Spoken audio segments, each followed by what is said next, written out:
A massive pyramid, larger than the Great Pyramid of Giza, generating enough energy to power entire cities, possibly built by an ancient alien civilization. Join us to uncover the story of the Alaska Black Pyramid and the whistleblowers who risked everything to expose it.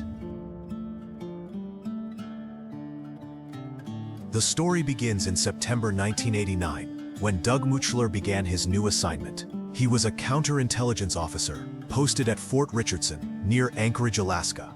His work involved looking into espionage and terrorism, so his first task was to visit the map room. Doug was from Ohio, so understanding Alaska's harsh landscape and vast wilderness would require serious learning. Alaska is enormous, spanning nearly 700,000 square miles, which is about twice the size of Texas. Doug spread out several maps across the giant table in the center of the room, studying mountain ranges, rivers, lakes, cities, and old mining towns. But then something caught his eye that would haunt him for years. On a map of Denali National Park, there was an area no bigger than his thumb that was completely whited out. Around 60 miles west of Mount McKinley was a small area marked with the words, "This area not surveyed to date." As a chief warrant officer in military intelligence, Doug assumed that if this information mattered to his work, he would be told. He had no idea that 3 years later, he would discover exactly why that area was kept off limits, and the revelation would change his understanding of what our government really knows about ancient alien technology. This seemingly innocent discovery in a map room would become the first piece of a puzzle that involves underground nuclear tests, vanishing news reports, and a pyramid that could revolutionize our understanding of energy generation. The fact that a trained intelligence officer noticed this anomaly suggests that whoever created these maps wanted to hide something significant. But what could be so important that it required complete removal from official military maps? Fast forward to May 22, 1992. China conducted a powerful underground nuclear test. The explosion sent shockwaves across the globe, and seismic sensors in the United States picked up unusual readings beneath the area near Anchorage, Alaska. These signals revealed an anomaly underground that immediately caught scientists' attention. About 6 months later, Doug Muchler was going about his normal duties when he stumbled upon a news broadcast, that segment reporting the discovery of a giant pyramid near Mount McKinley, the tallest peak in the state.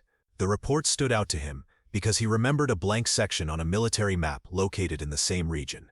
He attempted to record the broadcast, but afterward, all information about the pyramid disappeared without a trace. When seismologists reviewed the data, they detected the outline of a huge structure about 100 feet below the surface in central Alaska. It appeared to be a pyramid larger than the Great Pyramid of Giza, rising roughly 550 feet from its base. The news had displayed its position on a map, and although Doug could not say for certain, he believed it lined up with the area marked, "This area not surveyed to date." The sudden disappearance of all reports made Douglas try to learn more, but nothing remained to confirm what he had seen. The story raises questions about what might exist beneath Alaska's icy landscape. Some theories suggest an ancient civilization could have built such a structure, while others think it might have been created by non-human visitors, and possibly used as a powerful energy source. The idea of uncovering a forgotten chapter of human history or evidence of life beyond Earth brings even more curiosity to the case. The Alaskan pyramid story also points to the possibility of military secrecy and advanced technology far beyond what is publicly known.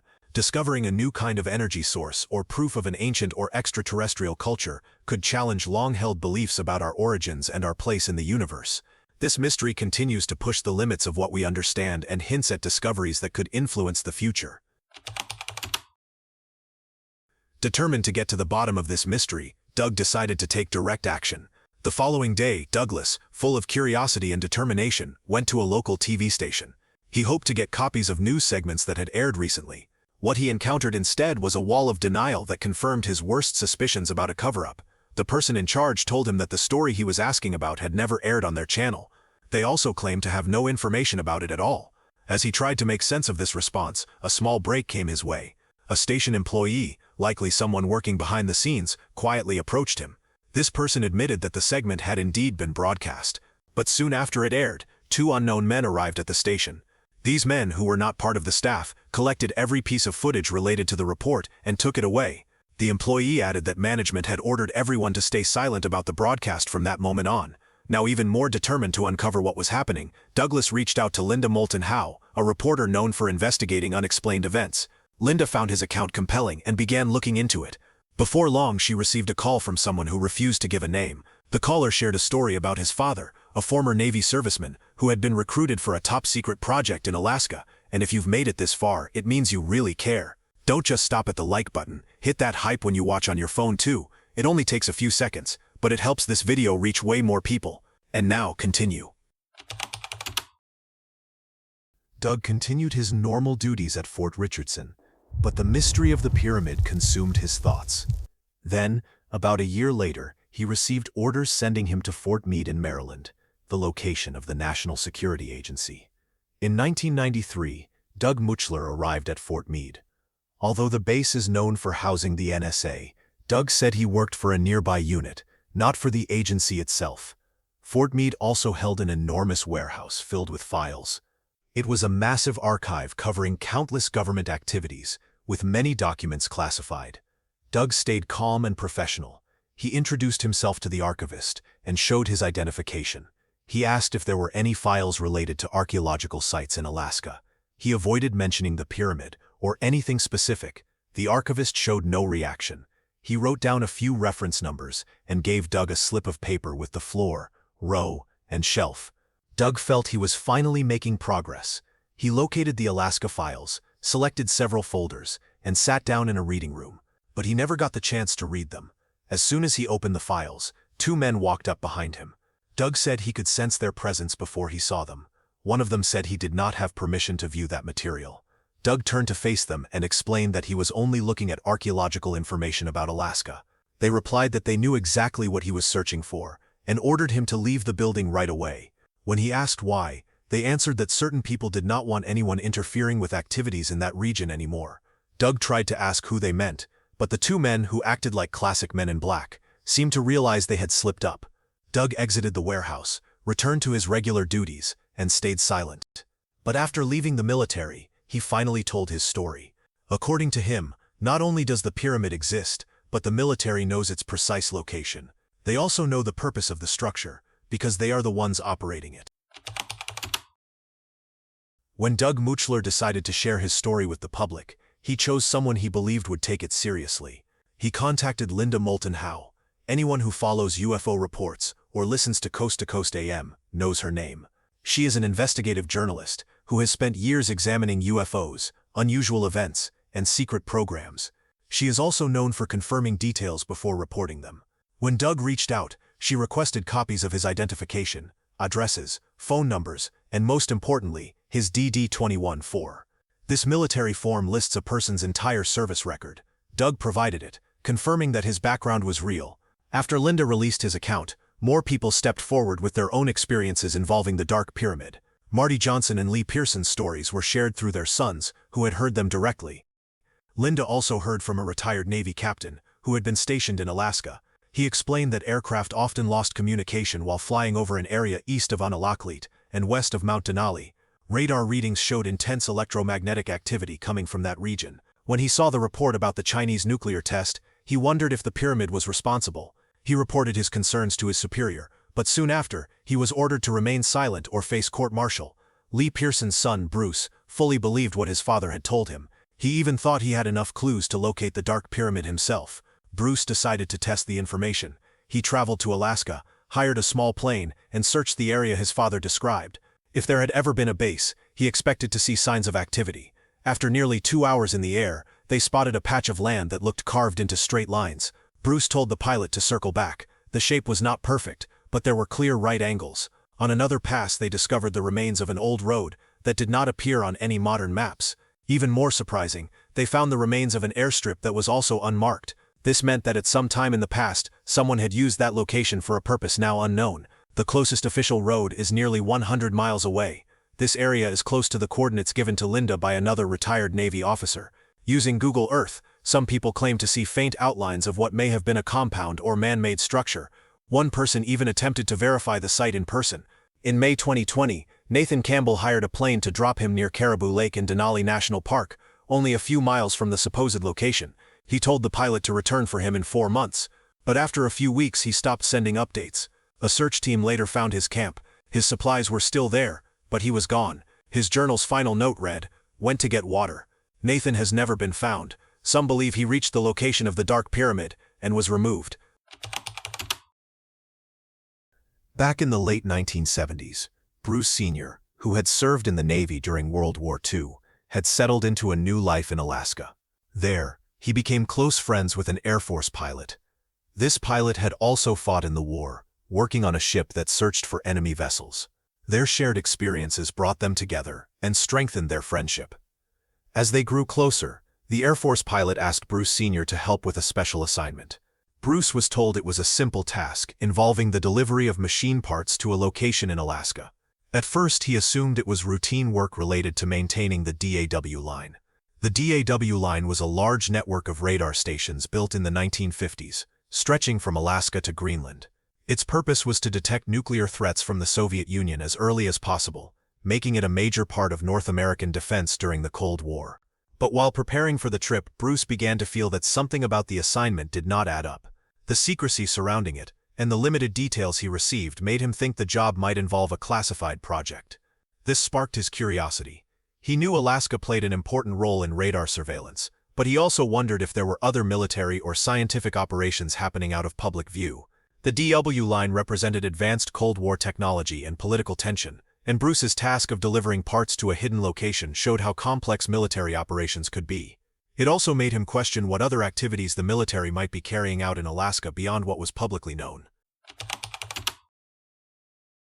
The helicopter pilot shared a surprising secret with Bruce. He said there was an ancient structure that produced a huge amount of energy, enough to power much of Alaska and even reach Canada.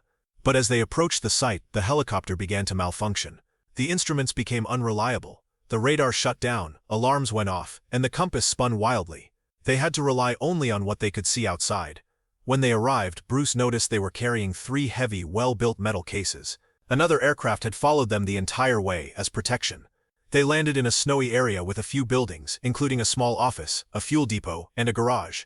The site was equipped with snow vehicles, underground mining lifts, and strong security, such as electric fences and watchtowers. It looked like a secret and organized facility, possibly doing advanced energy work, just as the pilot had suggested. Guards dressed in black and carrying large weapons were stationed throughout the area. Armored vehicles with mounted guns were also present. The pilot told Bruce the guards might be part of a classified government group, though he was not certain. Years later, Bruce Sr. spoke with a Bell Labs engineer who said his vacation had been postponed because he had to investigate an unusual power site in Alaska, adding more questions to the story.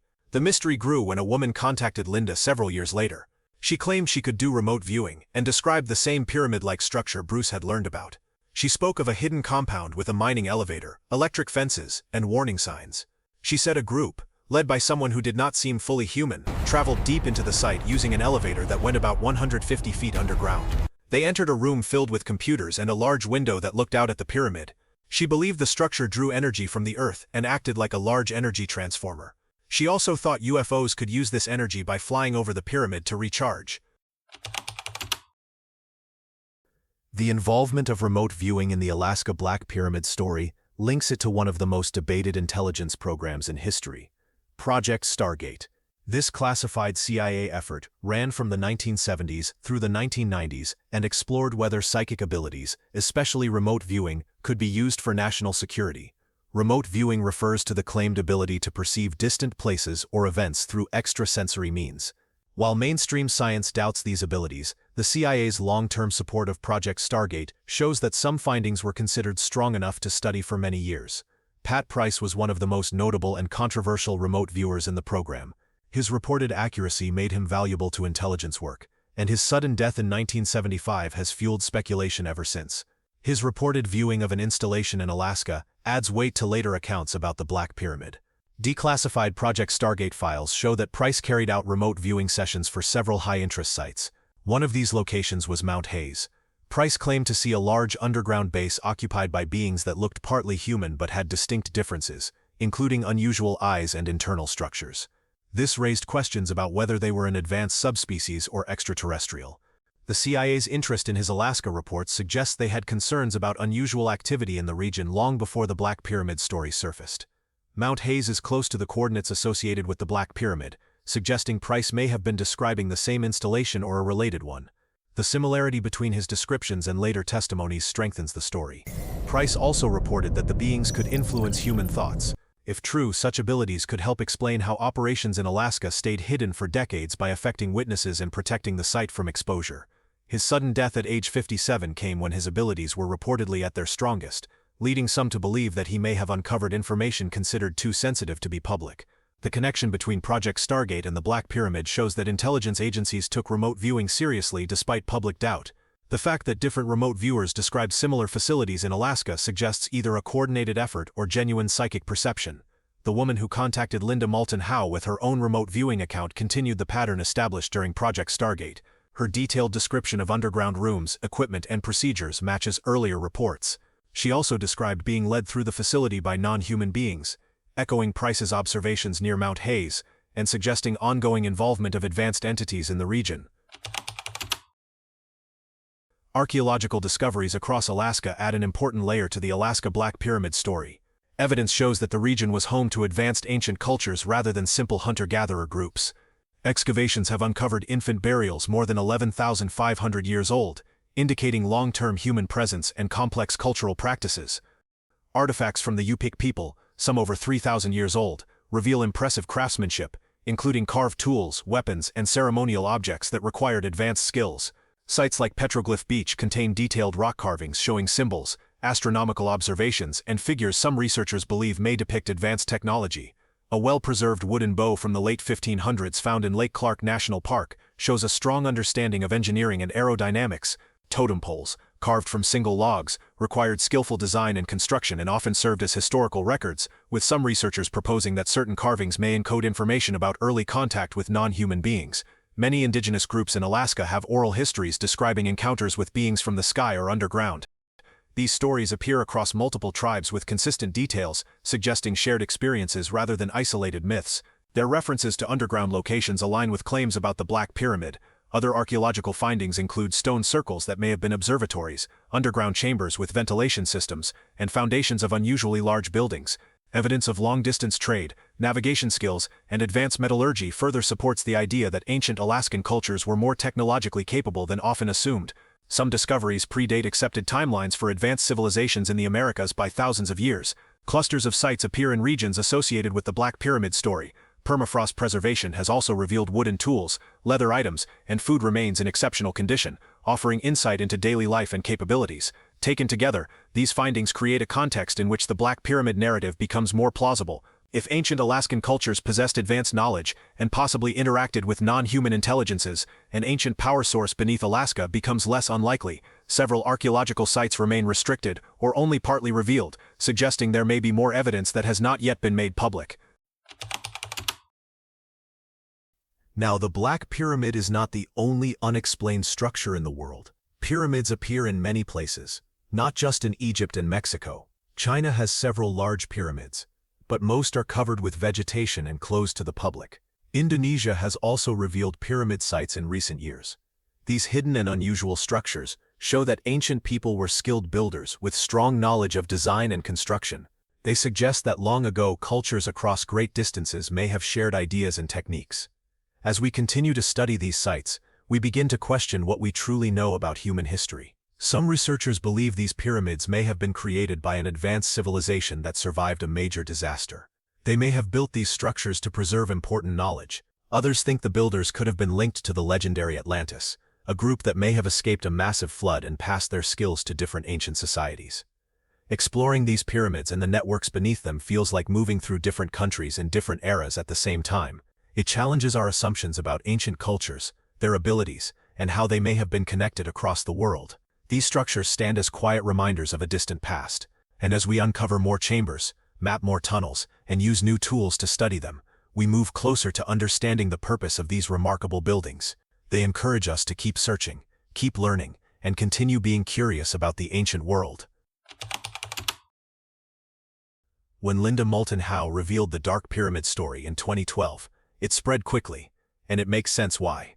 The story includes unusual witnesses, reports of activity deep in the Alaskan wilderness, and the fact that thousands of people disappear in Alaska every year. There are also thousands of UFO sightings reported in the state. But is the Dark Pyramid actually real? Let's take a closer look. The first key witness is Douglas Muchler, a former military intelligence officer. Supporters say he is highly trustworthy, and point out that he has shared documents proving his identity and service. That part is true. But anyone familiar with whistleblowers from military intelligence knows it can be difficult to verify their claims. This does not mean Douglas is lying, only that such stories must be examined carefully. To be fair, China did conduct an underground nuclear test on May 22nd. However, that date is about 5 or 6 months earlier than what Doug recalls. He also waited 20 years before sharing his story, so some confusion is possible. Doug mentioned that nearly 40 other soldiers saw the same news report about an underground pyramid, yet none have come forward. If you check Linda's site, earthfiles.com, you can read Doug's original emails to her. Some details shift over time. He even says China informed the UN about the test, but that is incorrect. The nuclear blast in May caught the world off guard, and the UN condemned it afterward. Doug also claims the event happened in late November or early December of 1992, but there was no nuclear test during that period, so there would have been no news report about it. However, there was a major earthquake in Egypt in October 1992. It was a 5.3, the strongest ever recorded in that area, and it caused more than 500 deaths. The UN stepped in to help and to check for damage to historical monuments. News outlets covered the situation for weeks because people were concerned about the pyramids and the Sphinx. It is possible, and even likely, that Doug mixed several memories. Human memory can be unreliable, and blending events over time is common. Conclusion: the Alaska Black Pyramid story represents one of the most compelling and controversial mysteries of our time. What do you think? Is the Alaska Black Pyramid a genuine archaeological discovery being suppressed by powerful forces, or is it an elaborate conspiracy theory that has captured our collective imagination? The evidence is before you, the testimonies have been presented, and the mystery remains unsolved. The truth, as they say, is out there, waiting to be discovered by those brave enough to seek it. If you enjoyed today's video, please give it a like, and don't forget to subscribe to the channel. Your support means a lot to us. Thank you so much for watching, and we'll see you in the next video. Thanks for being with us. Leave a comment, like to show your support, and remember to hit that subscribe button for more exciting videos. See you next time.